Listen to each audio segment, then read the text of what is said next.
Hey, 87. This is my second video of today. Not that the other two videos are linked, but I was just thinking of kind of cathartically letting go of some of my thoughts about evangelicalism and some of the things that I think it does damage to people. Obviously, I can't speak authoritatively for majority of Christians because I'm not majority Christian. My personal background was Protestant, evangelical, and that whole shebang. Honestly, I because of the nature of Protestantism not having one central hub, it's kind of the point of it.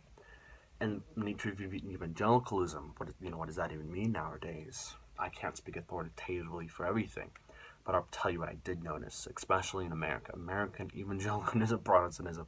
I'm kind of defining myself into a small corner, but I think when I start talking about my thoughts about it, I think you're more than understand what I mean. So, evangelicalism, it holds a very literalist interpretation. Okay, one more caveat. Obviously, this probably you point to an evangelical church that's not a biblical literist or not as much a fundamentalist as I might be paying them here. But again, it's my personal experience with churches that I've been a part of in my life and how they interacted with the Bible. So again, caveat, caveat, caveat. I'm no way authoritatively, not a scientific study, just saying what's true for me. Okay, all the caveats thrown in there. Let's go. Evangelicals take the Bible extremely literally. I was raised to believe in literal six-day creation and a literal end-time apocalypse in Revelation. My childhood was punctuated with a strong belief that this entire universe would end very soon, extremely soon. Now, this might be alien if you weren't born into a much of a fundamentalist house as I was born into, or didn't somehow didn't get exposed to these very evangelical ideas of end times events. But I remember a few times walking in my house, my parents went there, and thinking, "Oh my gosh, I missed Revelation." Which Revelation is when all the Christians go to heaven to be with Jesus before the whole Revelation and Apocalypse happens. That's the belief system. I remember as a very young age being taken to one church and we watched the video of Left Behind, the original 60s version of the video Left Behind. And gosh, that was pretty traumatic. I don't know how old I was, but a pretty young kid watching this, this neo Nazi world government take everybody I love and indoctrination and chips and mark of the beast and one world currency and economic breakdown. I was petrified. Like many kids hearing this, I was like, whoa, don't want that to happen. And I remember very strongly being scared of that. I don't. A few times again, I walk in my house, everybody's gone. I would literally turn on the news and see if the end times revelation had happened. Did I miss the theoretical boat? Did I miss it? The capital M. Did I miss the one thing that all this history has been culminating to? If you're a Christian. I remember very strongly when I was in the car, as a young kid, my father would play the Bible, and sometimes would the Bible. He was little cassettes, little cassettes. I'm aging myself a bit, but little cassettes, and he would play the Bible, and he would have the Book of Revelations. He would have all the books of the Bible, but when the Book of Revelations would come, I'd get tensive and pensive because not only was someone reading the Bible, but they had entire theatrics. The great angel screaming, the seal has broken. Whoa, whoa, whoa! Like the whole theatrics. And I'm a young kid. I asked my dad, "Can you turn this off?" And he had this one response, which was better to read about it than live it. Now I don't know if I'm abnormal, but I just thought that was extremely inappropriate for a young kid to be told, especially at that age in which you're so bad at discriminating between imaginary and reality. The idea that this world was ending within 4 years, within 2 years, was as much part of my childhood as Christmas that probably for majority of evangelicals, at least raised in my lifetime. And I don't know if the churches have cut back on their radical rhetoric, but I certainly hope so because that's just blatantly cruel to do to kids.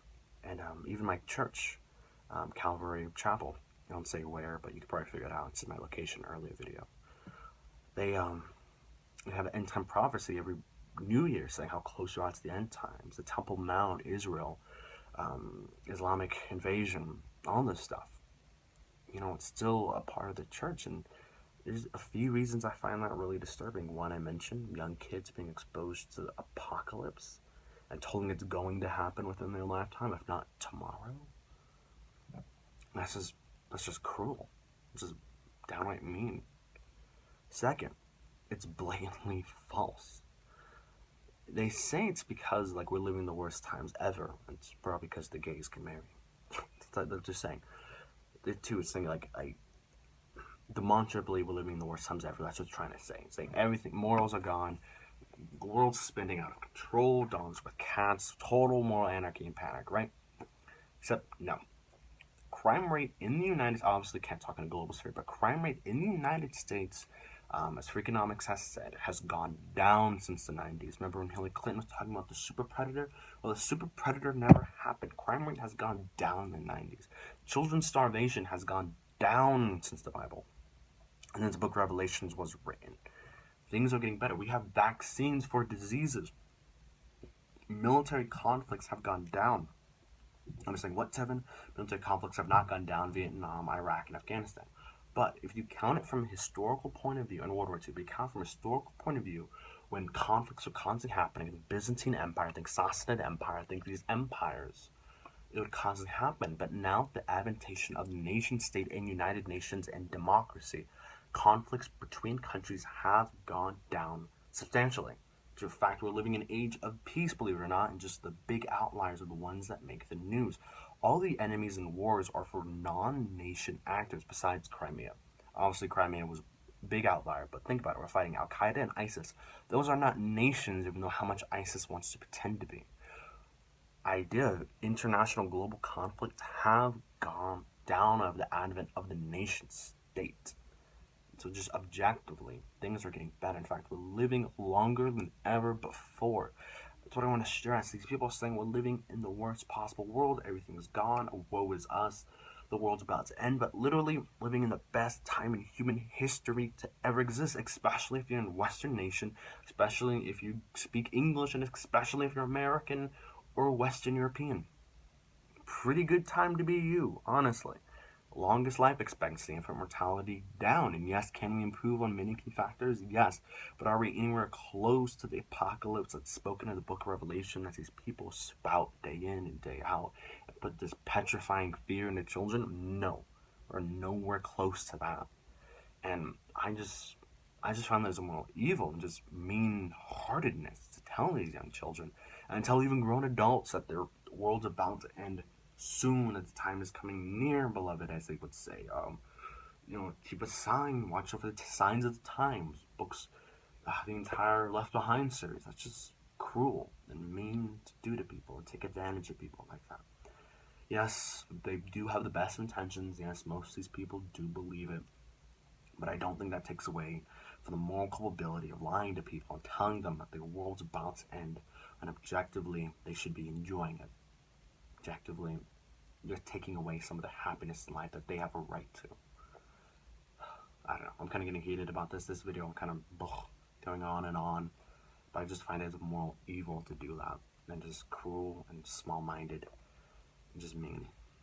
You're taking away people's joy, and if there is a God, that's a sin in my book.